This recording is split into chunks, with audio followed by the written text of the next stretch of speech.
travailler dans la petite enfance, c'est pas juste en fait jouer avec les enfants et s'asseoir toute la journée. C'est vraiment un métier qui est hyper difficile mentalement et physiquement. L'Australie est régie par énormément de règles et alors la petite enfance, c'est le summum. Ah oui. Tu peux pas faire ce que tu veux, tu peux pas dire ce que tu veux. Il y a beaucoup de documents à remplir sur une journée. Il y a beaucoup de choses à apprendre aussi parce que forcément la culture australienne est différente de ce qu'on pourrait faire en France ou en Belgique.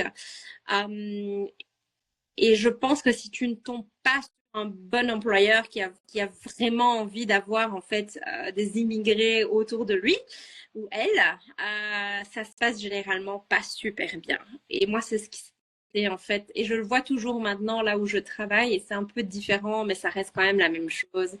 C'est un milieu qui demande énormément de patience. Les enfants ne sont pas du tout les mêmes en Australie qu'ils pourraient l'être. En Europe, on n'a pas du tout la même vision de l'éducation. Il faut prendre sur soi beaucoup, beaucoup. Euh, mais je pense que c'est un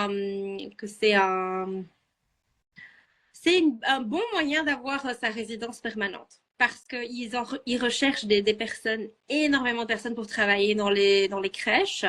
Donc s'ils font les études et qu'ils font un super stage et qu'après ils peuvent trouver un travail dans une crèche en Australie, c'est juste une question de 2 ou 3 ans. Et puis après, c'est la résidence permanente. Donc, je pense que ça vaut le coup. Mais c'est sûr qu'il faut être prêt à faire des sacrifices personnels quand on choisit cette voie.